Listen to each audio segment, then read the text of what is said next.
RDG को लेकर प्रदेश की सियासत गर्मा गई है। बैठक के बाद नेता प्रतिपक्ष जयराम ठाकुर ने फाइनेंस सेक्रेटरी की प्रस्तुति पर तीखा हमला बोलते हुए कहा कि उसमें कई तथ्य मिसलीडिंग तरीके से पेश किए गए। उन्होंने आरोप लगाया कि सरकार जानबूझकर स्थिति को इस तरह प्रस्तुत कर रही है मानो हिमाचल प्रदेश के साथ केंद्र स्तर पर भेदभाव हुआ हो, जबकि वास्तविकता इससे अलग है। जयराम ठाकुर ने कहा कि प्रदेश सबका है और सभी दलों को मिलकर काम करने की जरूरत है, लेकिन मुख्यमंत्री ने पहले दिन से ही सहयोगात्मक माहौल नहीं बनाया। उनके अनुसार यदि सरकार विपक्ष के सुझावों को सकारात्मक रूप से लेती तो वित्तीय चुनौतियों का बेहतर समाधान निकाला जा सकता था।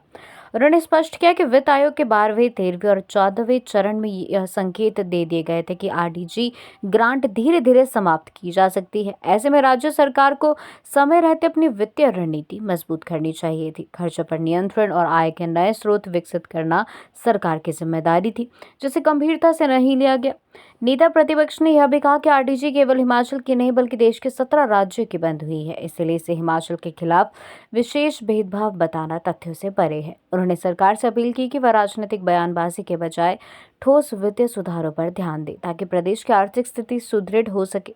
प्रदेश की राजनीति में इस बयान के बाद नई बहस छिड़ गई है। अब देखना होगा कि सरकार इस पर क्या जवाब देती है और वित्तीय प्रबंधन को लेकर आगे क्या रणनीति अपनाती है। के बाद आपको उसका लाभ मिला। आपको नहीं लगता कि हिमाचल में जो प्राकृतिक आपदा थी वो भी इसी तरह का एक संकट था और उसको लेकर केंद्र सरकार का सहयोग मिलना चाहिए? वही मैं इस बात को कह रहा हूं कि प्रदेश सरकार को राजनीतिक बयानबाजी से ज्यादा तर्क के साथ, लॉजिक के साथ अपना प्रेजेंटेशन, अपना केस जो है केंद्र सरकार के समक्ष फाइनेंस कमीशन के सामने प्रस्तुत करना चाहिए था। लेकिन लगातार पॉलिटिकल स्टेटमेंट, और मेरी जानकारी के मुताबिक जब फाइनेंस कमीशन भी यहां पर आया उस वक्त भी केंद्र सरकार के बारे में बहुत गंभीर टिप्पणियां फाइनेंस कमीशन के सामने, जो एक ऑटोनोमस इंस्टीट्यूट है, कॉन्स्टिट्यूशनल बॉडी है, उनके सामने भी जो है इस प्रकार से कि केंद्र ये कर रहा है, केंद्र वो कर रहा है। तो मैं समझता हूं कि वो एक हेल्दी परंपरा नहीं थी। अपना पक्ष टेक्निकल तरीके से प्रभावी ढंग से रखते तो मुझे लगता है कि परिणाम कुछ और होते। Thank you. चुनाव कराने के लिए आदेश सुप्रीम कोर्ट ने दिए हैं, ऐसी खबर मिली है, हमको जानकारी मिली है। देखिए, मैं कुल मिलाकर के कर दूं, रेवेन्यू डेफिसिट ग्रांट सिर्फ एक राज्य को मिली होती तो हम कुछ और रूप अख्तियार करते, हम भी केंद्र के सामने उस तरह की बात। जब पूरे देश भर में रेवेन्यू डेफिसिट ग्रांट बंद की है, एक राज्य के लिए नहीं की गई है, सबके लिए 17 राज्यों के लिए बंद हुई है, तो स्वाभाविक रूप से इसको हिमाचल प्रदेश के साथ ही इस प्रकार से जोड़ना वो उचित नहीं है। अब भेदभाव की बात, देखिए वो सारी चीजों को लेकर के वो चीजें आने वाले समय में किस प्रकार से आएंगी वो सारी चीज को देखेंगे। लेकिन कुल मिलाकर के ये बार बार डे वन से केंद्र सरकार को गाली देना, मोदी को गाली देना, भाजपा की पूर्व सरकार को गाली देना, मुझे गाली देना, यही हम पिछले 3.5 साल, 3.25 साल से सुन रहे हैं।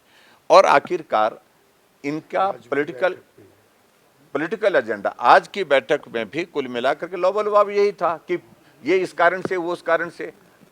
हिमाचल प्रदेश की अगर आर्थिकी अगर पटरी से उतरी है 95 के बाद लगातार लोनिंग, और उसके बाद 2005 तक तो है उसको संभाला जा सकता, तो उसके बाद स्थिति आपके सामने, मुझे लगता है उसके ज्यादा कुछ कहने की आवश्यकता नहीं। और हमने एक बात कही है कि जो अंदर जो पॉलिटिकल पार्टीज आई है उनका रिप्रेजेंटेटिव विधानसभा के अंदर कोई। जनता पार्टी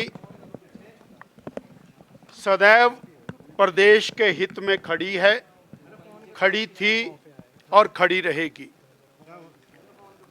और भारतीय जनता पार्टी का जो ट्रैक रिकॉर्ड है वो हिमाचल के हित के साथ निरंतर जुड़ा हुआ है। और आज हम उसी हित की दृष्टि से माननीय जयराम ठाकुर जी, पार्टी के अध्यक्ष और पार्टी के वरिष्ठ लोग बैठक में गए, पर कांग्रेस की ओर से, सरकार की ओर से और केवल एक ही काम था, भारतीय जनता पार्टी को कॉर्नर करना। 3.25 साल में 2 लाख करोड़ रुपए से ज्यादा की केंद्र की सहायता 2,12,000 करोड़ की केंद्र की सहायता वो प्रदेश को विभिन्न मदों में मिली है। लगभग 45,000 करोड़ के तो नेशनल हाईवेज का काम चला है। सर्वाधिक धनराशि प्रधानमंत्री ग्राम सड़क योजना में मिल रही है और जो कांग्रेस की वर्तमान सरकार है उसको रेवेन्यू डेफिसिट ग्रांट के रूप में भी 27,000 करोड़ रुपया प्राप्त हुआ, परंतु सत्ता प्राप्ति के बाद से लेके आज तक एक ही एजेंडा है कि केंद्र सरकार हमें कुछ नहीं दे रही है और अपनी मिस एप्रोप्रिएशन, फाइनेंशियल मिसमैनेजमेंट उसका ठीकरा बीजेपी पर फोड़ने के लिए, केंद्र सरकार पर फोड़ने के लिए ये सारा प्रपंच रचा जा रहा है। जब ये सारी चीज सामने आ गई और कांग्रेस के लोगों ने बहुत सारी बातें कही, ये जल है, जंगल है। अरे 70 साल आप लोगों ने 60 साल राज किया और वो जल जंगल केंद्र की मोदी सरकार निरंतर हिमाचल को हर प्रकार से सहायता मदद कर रही है, परंतु उसके बावजूद केवल और केवल बीजेपी को कॉर्नर करना ये सर्वथा अनुचित है और केवल एक ही एजेंडा दोषारोपण केंद्र पर, अपनी सारी नाकामयाबियों का ठीकरा, अपनी फाइनेंशियल मिसएप्रोप्रिएशन का ठीकरा, जैसा जयराम जी ने कहा, वो बीजेपी पर फोड़ने की बात है। इसलिए हमने और बेहतर समझा कि इस प्रकार की स्थिति में जहां योजनाबद्ध तरीके से ये सब हो रहा है तो हम उस मीटिंग से बाहर हमने और बहुत सारी चीजें पूछी कि भाई सत्ता बनी, आपने अपनी गारंटियों के दबाव में आकर के जो फाइनेंशियल कचरा किया वो क्यों किया? आपने चीफ पार्लियामेंट्री सेक्रेटरीज लगाए, गैर कानूनी लगाए, करोड़ों करोड़ों रुपया व्यय किया, उसके बाद करोड़ों करोड़ों रुपया आप सुप्रीम कोर्ट में वकीलों के माध्यम से व्यय कर रहे हैं। आपने भारी भरकम ओएसडीज की, एडवाइजर्स की और चेयरमैन्स, वाइस चेयरमैन्स की फौज लगाई।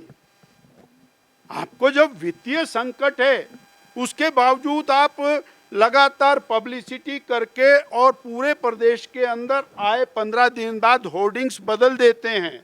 अब पब्लिसिटी डिपार्टमेंट पूरा आपका लगा है प्रदेश के एक्सचेकर के ऊपर खर्चा करने के लिए, परंतु उसमें उनका यही कहना है कि ये तो बहुत थोड़े खर्चे हैं, वास्तव में तो ज़्यादा खर्चों की ज़रूरत है। तो जब वो मितव्ययता करने के लिए तैयार नहीं है तो प्रदेश हित के बारे में चिंता नहीं, केवल राजनीति की चिंता है और वो राजनीतिक दृष्टि से इस सारे मामले को उठा रहे हैं। फाइनेंस सेक्रेटरी हैं वहाँ पर, फाइनेंस मिनिस्टर हैं माननीय मुख्यमंत्री जी, और उन्हीं की बात हो रही है ये सारे के सारे। देखो कुल मिलाकर के